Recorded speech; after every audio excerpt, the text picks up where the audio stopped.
This episode of the D-Lew podcast is brought to you by Goalie Nutrition. As someone who's used Goalie for quite some time, I can tell you that they're not only very good, but they're very beneficial. My favorite are the Super Green Gummies. The Super Green Gummies are uniquely crafted with a spectrum of essential nutrients such as vitamins A, B12, folic acid, and thiamine. It supports a healthy liver function, healthy nervous and immune system, digestive health, a boost to your metabolism, and overall health and well-being. There are no artificial sweeteners, flavors, or colors from artificial sources. They're vegan-friendly, gluten-free, and gelatin-free. All loyal listeners of the D-Lew podcast get a special 10% discount at checkout. Go to goalie.com, use promo code DLEW. That's goalie.com, use promo code DLEW. This podcast is a Believe Network and Siete production.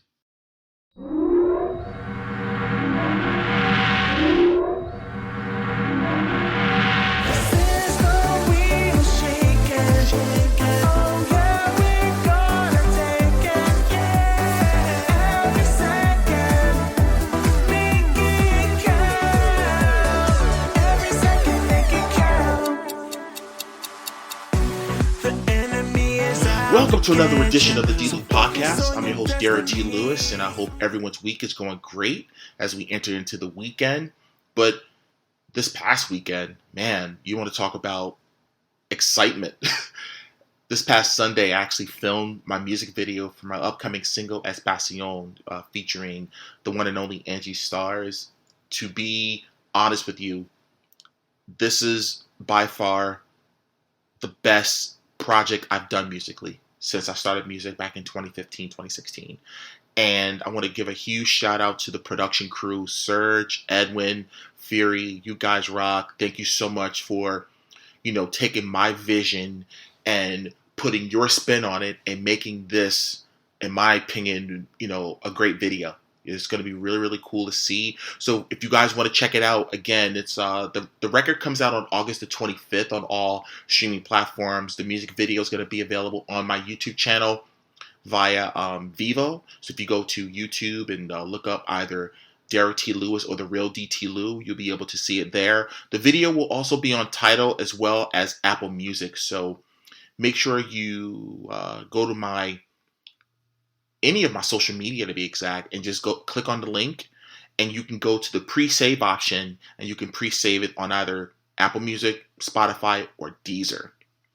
And of course, I got some pro wrestling coming up, not this coming weekend, but the following weekend at the world famous Monster Factory. So I'm looking forward to being back, in the mix with some pro wrestling. But speaking of pro wrestling, this week I'm not doing any interviews. This is strictly dedicated to this weekend, this Saturday night SummerSlam event brought to you by World Wrestling Entertainment. And it's taking place at Ford Field in Detroit, Michigan. The last time that the WWE was there, it was for WrestleMania 23 back in 2007. It was over 80,000 fans. It was headlined by the WWE Championship match that featured the champion John Cena. He was defending against Shawn Michaels, which was a very underrated main event. I watched that match a few months ago, and I was just telling friends of mine, I said, that match isn't talked about enough, considering that, it was really supposed to have been Triple H and John Cena wrestling, but then Triple H had tore his quad that year, so Shawn Michaels obviously ended up taking his spot. But it was a really, really good match. I really enjoyed it, and it was such a great crowd. But obviously SummerSlam is one of the big four, one of the big classic four events, in WWE. I still remember to this day watching the very first SummerSlam in 1988 at my aunt and uncle's house. And the opening match was the Fabulous Rougeau Brothers and the British Bulldogs going to a 20-minute time limit draw. Still one of my top 10 favorite wrestling matches of all time. If you guys have Peacock or the WWE Network, if you live outside of the United States, I definitely encourage you to watch SummerSlam '88 and watch the very first match, and you'll definitely agree with me once you see it. But I'm going to break down all of the matches that are on this year's card, give you my opinions on it, who I think will win, and why, and talk about some other, topics surrounding SummerSlam as well. And we'll start off with the SummerSlam Battle Royal. Now, right now, listed in this battle royal are LA Knight, Sheamus, Tommaso Ciampa, Shinsuke Nakamura, Otis, and Chad Gable. That's the only confirmed participants so far. Now, I thought that the SummerSlam Battle Royal was going to take place on this Friday's SmackDown, and that Sheamus and LA Knight was going to take place at SummerSlam. Because usually, before WrestleMania, they'll have the WrestleMania Battle Royal or the Andre the Giant Battle Royal on SmackDown. But for whatever reason, they're doing it totally different for SummerSlam. I'm hoping that this will feature LA Knight and him winning it. I think him obviously being the last two in there, but let's say somebody like maybe Sheamus, because you figure depending upon what the finish is going to be this Friday night in their match, I'm hoping that it's maybe a double count out or maybe a double DQ or something like that, and they can actually finish it in the Battle Royal. And I think LA Knight tossing out Sheamus, it can really get that crowd going. And I'm hoping that's the opening match. Again, I don't know, but I'm hoping that LA Knight walks out the winner of the Battle Royal. And who knows? I mean, this guy is really on the rise right now. I mean, considering the fact that when he was called up to the main roster over a year ago, and they changed his name to Max Dupree, and they put him with the Maximum Male Models, and he was just going to be a manager. And I just thought they were doing a huge disservice to him being so talented and him being around for a while. I mean, he was in the WWE developmental system going back to 2013, and the fact that they were going to make him a manager, and I know the rumor was that he was too old, but I'm like, well, you considering you got guys like, I don't know, Brock and AJ Styles in their mid 40s, you have a bunch of guys in their 40s that are killing it right now. I'm like, LA Knight's he's 40 years old and he looks in great shape. So I mean, he doesn't look like an old man. He looks like a young man. You know what I mean? So I just think that they did a huge disservice to him, and I'm glad that they gave him the LA Knight gimmick back last year, and of course he went through the period of the Bray Wyatt match and the pitch black match at the Royal Rumble, which again, excuse my language, turning chicken shit into chicken salad, but yet the fans just gravitates towards LA Knight. And shout out to this Twitter account. Well, excuse me. The app formerly known as Twitter, known as X now. There's a page on there called the Yeah Movement. Shout out to the guy that runs that page. I actually followed that page and they followed me back. And I remember when I followed them, they were at 3,000 followers. They're about to crack 20,000 followers, and we're talking about within the last maybe month or so. So this really goes to show you how popular LA Knight is. He has some of the top selling merchandise right now, and you're talking about entering a territory with Cody Rhodes and Roman Reigns and things of that nature. So I'm hoping that the Battle Royal can feature him and him actually winning it. So I'm hoping that's the case. All right, next we have Shayna Baszler versus Ronda Rousey. Now, obviously, when me and Julian were breaking down the Money in the Bank pay-per-view about a month ago, and the turn from Shayna Baszler and Ronda Rousey during that tag team match, it caught everybody by surprise. Literally, it caught everyone by surprise. And having a match that has some realism to it in regards to them being best friends. Obviously, Shayna moving with Ronda to LA to train with her, and I actually interviewed Shayna Baszler during WrestleMania week, and she was talking about when they were going to be in the four corner tag team match at WrestleMania, how it was kind of a full circle moment for her because of the fact that they were in LA, where she drove out to live with Ronda and train with her, during MMA. And by the way, this is an MMA rules match, so I'm interested to see how that's all going to play out. Now, there's a rumor that Ronda Rousey, again, this is going to be kind of her swan song. She was going to be leaving WWE, so I'm sure, putting Shayna over will probably be, the way they're going to go. And let's see what happens, because I mean, right now, with the women's championship, being tied up right now, and I'll get to that match in a little while with Bianca, Charlotte, and Asuka. I don't think Shayna's going to be in the mix on SmackDown. I'm hoping they can move her to Raw, because right now Rhea Ripley's kind of on an island by herself right now. You know what I mean? And I just don't think that they've built up enough contenders on Raw to challenge for Rhea's World Women's Championship. So again, we'll see what happens. But I think Shayna Baszler wins, and I think this will be kind of it for Ronda Rousey. Rides off into the sunset, and here we are. Next, we have Gunther, the Intercontinental Champion. He's over 400 days as champion, and he's closing in on being the longest reigning Intercontinental Champion of all time, which that record is still owned by the Honky Tonk Man. Yes, the Honky Tonk Man is still the longest reigning Intercontinental Champion of all time, but Gunther will be defending the championship against Drew McIntyre. Now, for those that didn't see the match at WrestleMania, the triple threat match with Gunther, Sheamus, and Drew McIntyre, let me tell you, that was a hard-hitting match. I know that I know Big E had a saying, big meaty men slapping meat, but that's exactly what happened. I mean, they beat the holy hell out of each other. That was probably one of the most physical matches throughout the whole weekend, and I expect no different in this encounter.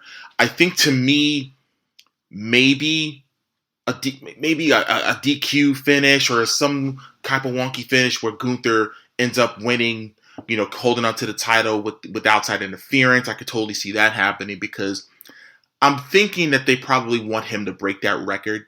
I could be totally wrong, but Gunther he really put some prestige on the title. He looks the part, he acts the part. When he has a demanding and commanding presence. Whenever he's out there in Imperium, Ludwig Kaiser and Giovanni Vici. I love that package. And I think having him as the Intercontinental Champion and those two, helping him keep it, will obviously put more heat on him still. And maybe down the line, somebody, LA Knight can probably take it from him. I think that'll be cool if that were to happen. Maybe WrestleMania. Who knows? We'll see. Next, we have Ricochet and Logan Paul. Now, obviously, going back to the Royal Rumble, and they had that incredible spot where they both did the leapfrog on the opposite sides of the ring, and they collided mid-air. Crazy spot. I was just like, wow. And let me just say this. People want to talk about, the part-timers and everything. And even I was one of the guys that used to complain about, the part-timers, taken away from, the guys that are on the roster, that are there every week, every night, every house show, every premium live event and that type of thing, every TV. But at the same time, I think it's just a different business now. You know what I mean? With Logan Paul does bring outside eyes, to WWE. I think that the fact that he was able to really put in the work. And this dude, if you were to tell a jaded fan or just a casual fan to watch a Logan Paul match, they would think he was a part of the main roster. He's a full-time wrestler. He's not. And he is so good. And I think the biggest mistake that they made was making him a babyface.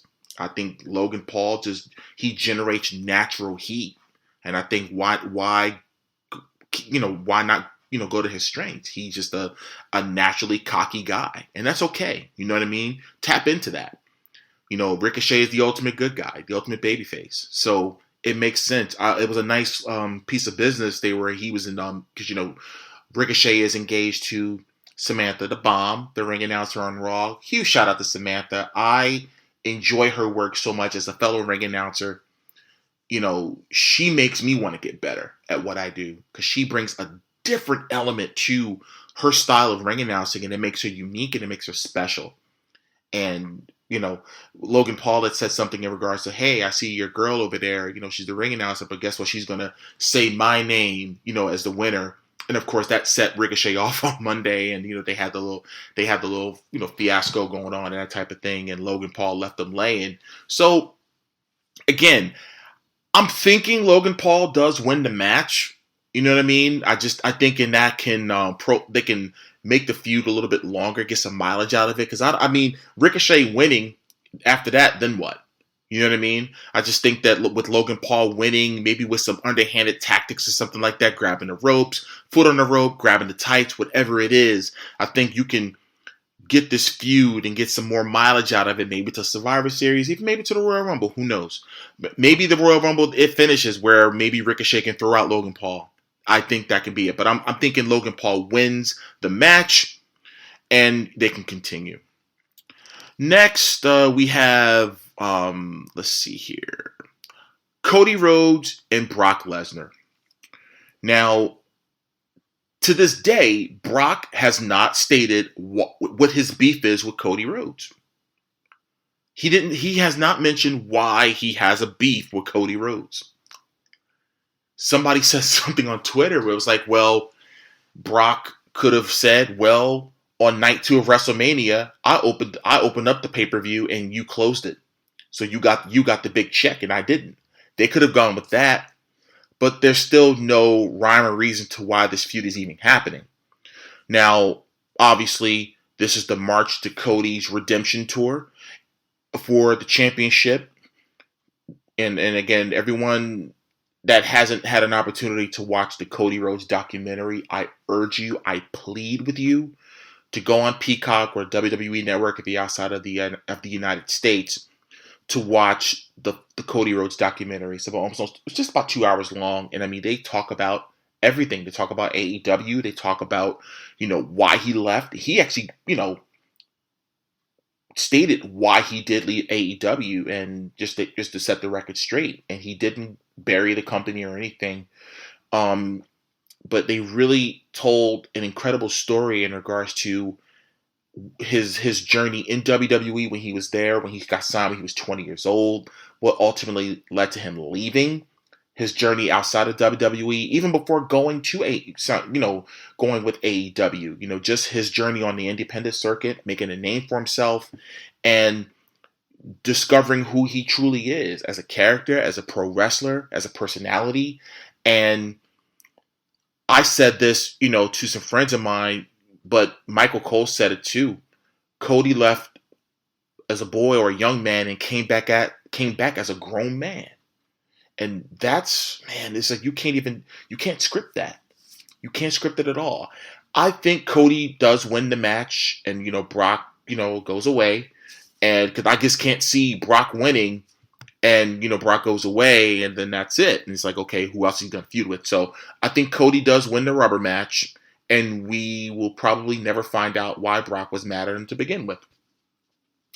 Next, we have, for the World Heavyweight Championship, we have Seth freaking Rollins defending against the challenger, Finn Balor. Now, this is a special match in so many ways because, 7 years ago, it was the finals for the vacant.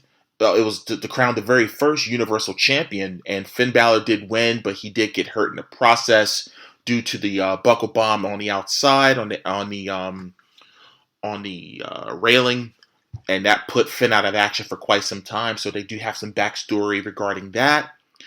And I'm thinking this, right? This is going to be a seesaw match. You talk about pulling out all the stops. These are two of the best workers in the world, Finn Balor and Seth Rollins. You talk about Finn Balor with lineage going back to New Japan. With Bullet Club and, the work that he did over there for years. Obviously Seth Rollins, going back to his days at Ring of Honor as Tyler Black, and, he's working his way up the ranks, in WWE, with the Shield and, all those things. And I think now, these are two different wrestlers from 7 years ago. You know what I mean? But I think that Finn Balor does win the match, wins the championship, and of course, his Judgment Day brethren, Damian Priest, cashes in and beats Finn Balor to become the brand new World Heavyweight Champion. So I think Finn wins it. He's champion for maybe a minute or two. Maybe Seth Rollins beats him down or something like that. And then Damian Priest comes in and cashes in on Finn Balor and wins the championship. So again, just my prediction, my opinion. I could be totally wrong about it, but if I'm right, you can just tweet me at @TheRealDTLou. Hey, you said it. There you go. The The triple threat match for the WWE Women's Championship. The champion Asuka defending against Charlotte Flair and Bianca Belair. Now, to me, I predicted this match was going to happen about a couple of months ago. It was destined to happen. I think, Bianca not really getting her fair shake after losing the championship to Asuka to begin with, and Charlotte kind of getting her way back into the title picture. You can kind of see where this was going, and which was going to lead to a triple threat match. I think Asuka retains. And maybe we get a tease of Io maybe cashing in. But we'll see. I think Asuka does retain the championship. And this might be a match that a lot of people kind of aren't looking forward to, but I think this match is going to be really, really good. Really, really good. The match ultimately that everyone wants to see, though, is Charlotte versus Bianca one-on-one. That's the match that I think, can definitely be a game changer, in regards to not just women's wrestling, but I think wrestling in general. You have Charlotte, I think just as a pure worker, Charlotte is one of the best in the world. And Bianca, just her athleticism, and what she does in the ring, it doesn't phone it in. She really does her thing out there in the ring.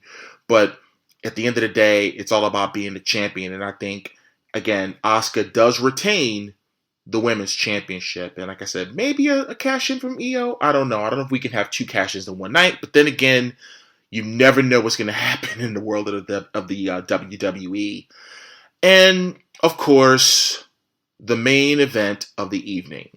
Tribal Combat for the undisputed WWE Universal Heavyweight Championship and the recognition of Tribal Chief when we have Roman Reigns, of course, with the wise man, the special counsel Paul Heyman and Solo Sikoa, defending against Jey Uso.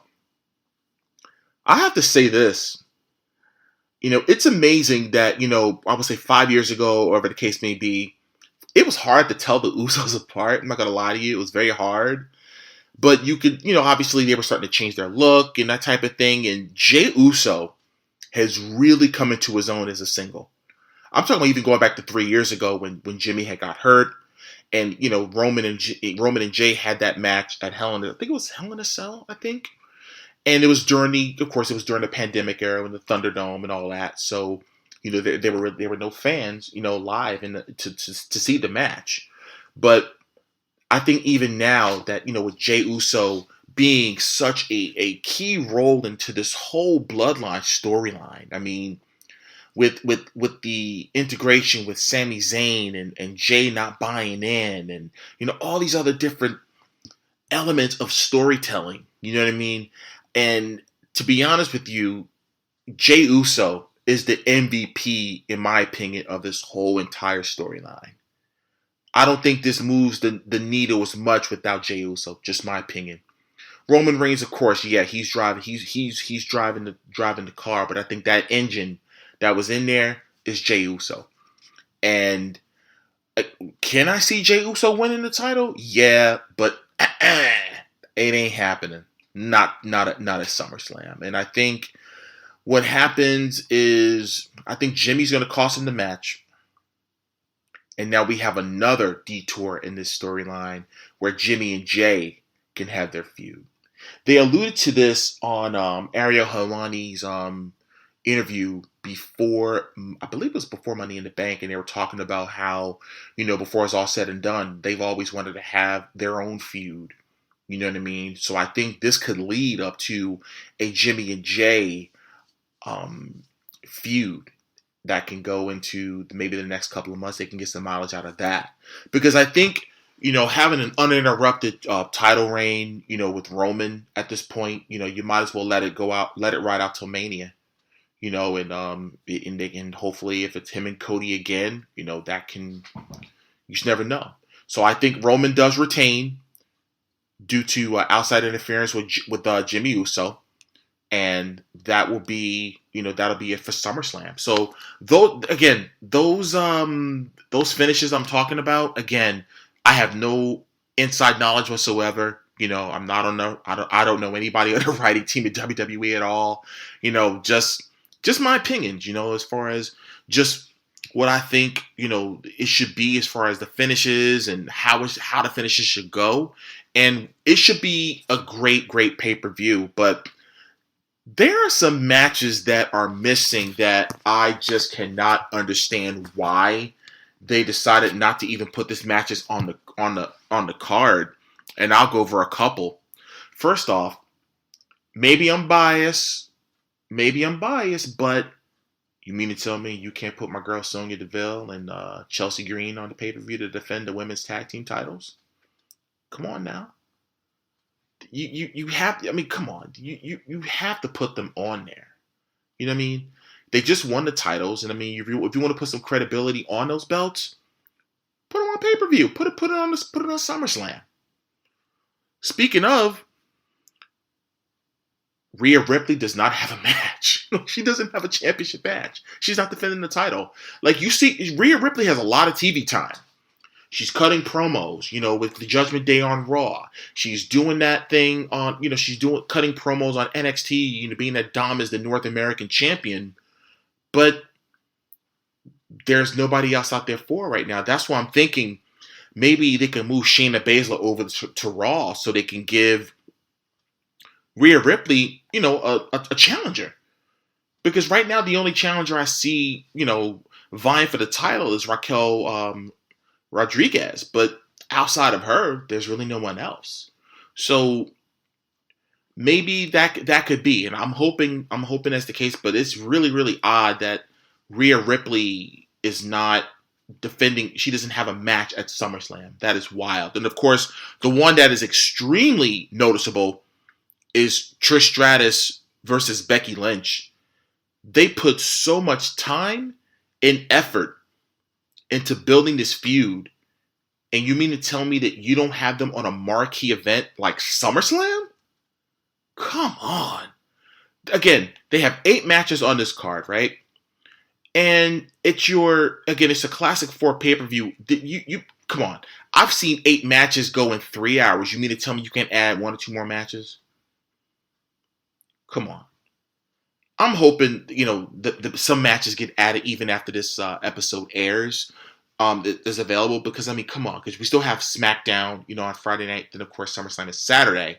But that really bothers me. Trish Stratus, the Hall of Famer, who came out of retirement for this, to be involved in WrestleMania and to get into this feud with Becky Lynch. And her and her heater, Zoe Stark, you can't put them on pay-per-view? Terrible. Terrible, terrible, terrible. But like I said, that's SummerSlam, and that I'm gonna, not talk about SummerSlam right now, but I want to give a huge shout out to AEW. That's right, I talk more than just WWE. I talk about any wrestling promotion that has a squared circle. Huge shout out to AEW Dynamite on their 200th episode.